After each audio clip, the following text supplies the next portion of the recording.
Thank you for posting all your questions. This first video lesson that we're going to do is actually not in the same thread, but the question came beforehand, which led us to the idea of doing Coach's Corner in the first place. And what we're going to talk about today is how to deal with that armed robbery when there's something between you. If you remember, the video was from a Jimmy John's robbery. Guy came in, ordered a sandwich, stuck a gun in the clerk's face. Clerk did the right thing, gave up the money. Gunman left, everything was cool. Clerk didn't get hurt. That's good self-defense right there. Excellent Krav Maga. Except for the fact that the clerk himself wasn't in control of his own destiny. He had no control over his future. If the gunman wanted to, he could have shot him. He could have pistol whipped him. Now, in this particular video, he actually couldn't have in the moment because he malfunctioned his own gun. If you watch the video, as the gunman pulls the gun out, he does this really short, soft kind of a cycle on the gun, and it causes the gun to double feed. It looks like a double feed to me on the picture. So in the moment, this gun wasn't operable. He also had his finger on the trigger the entire time he was pointing at the clerk, so anything could have happened. If it were me in that situation, if I didn't see the double feed and that finger was on the trigger, I'm going to assume I'm going to get shot, and I'm probably going to make some kind of defense. Let's look at our normal gun defenses from the front when it's pointing to the head.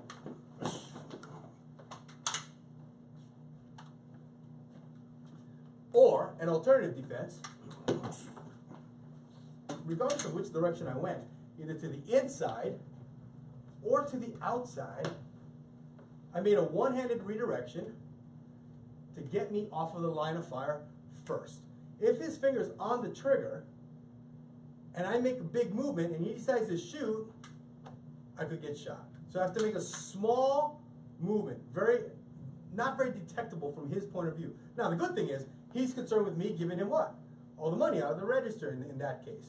So while he's concerned with that, I could have made this movement very quickly, a small movement, and I'd be off of the line of fire before he could pull the trigger, before he could even decide to pull the trigger. And I make my simultaneous counterattack. Here's the problem though. His instinctive reaction is to pull back on the gun as I redirect, or when I redirect. If I stay here and he pulls back on the gun, I get put right back into the line of fire.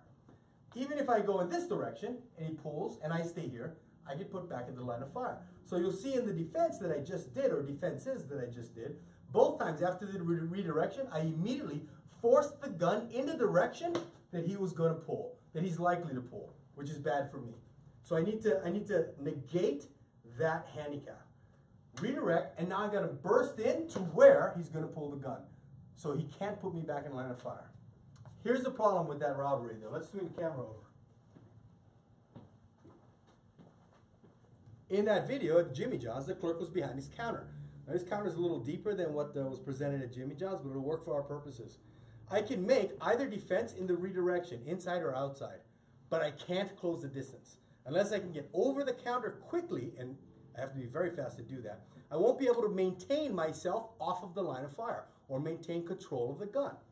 I will tell you that in this instance, we prefer to go to the outside. Because of what it does to the gunman's arm, it is harder for him to put me back in the line of fire than if I turn it to the inside, where all of his muscles and arms and joints work in tandem to pull the gun back and put me back in the line of fire.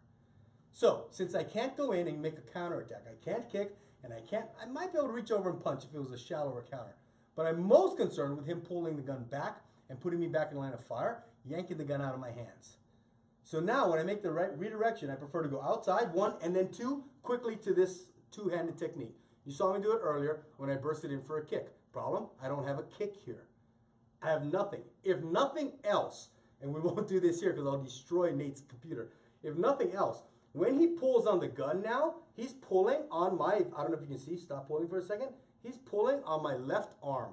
The one that's, if you can zoom in here, Sarah, the one that's holding the back strap or rear of the slide on the gun. I'm going to let go of the right hand for a second. So you see that Nate's arm is much more lined up with my left arm than my right arm. So essentially, when he pulls this way, he's pulling me more than the gun, right? If to maintain that, my right hand is pushing on the muzzle. So now he's really pulling all of my body weight through my left arm. The right arm is pushing the muzzle to maintain that control and maintain the line of fire off of me. Again, he's going to pull, he's going to back up, he wants his gun back. It's possible that he yanks me completely over this counter.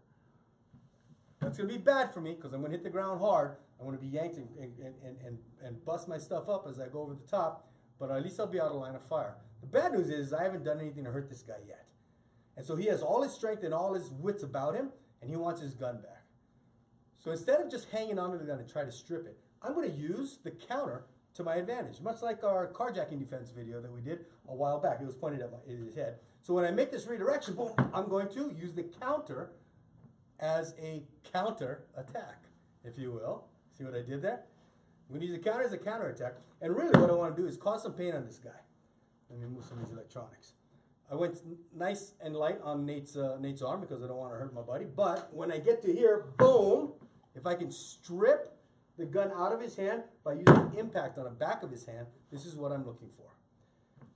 I think in the Jimmy John's case, there was somewhere around here, there was a register stand with a LCD screen in front of it. And many times the gunman was this far over the counter. This would have been good opportunity to make this technique and crush him over the electronics. Again, across the counter, I'm going to redirect, I'm going to catch. My goal is to push and pull to get him off balance a little bit, and then use any hard object in front of me to make my counterattack and my takeaway. You can do it to the inside as well, this way, but you don't have as much leverage, not only on his hand or his arm, but you don't have as much leverage over the counter because his wrist can bend that direction and so can his elbow. So going to the outside gives us much better leverage on the arm to take the gun away. That's it for today's Coach's Corner. If you have any questions on this technique, it's more involved than this, but definitely we're going to practice it in class. If you have any questions, go ahead and post them up under the video. We're going to put this video in the Coach's Corner album in the Facebook group. And till next Friday, we'll see you later. If you have any more questions, post it in the Coach's Corner thread. Take care.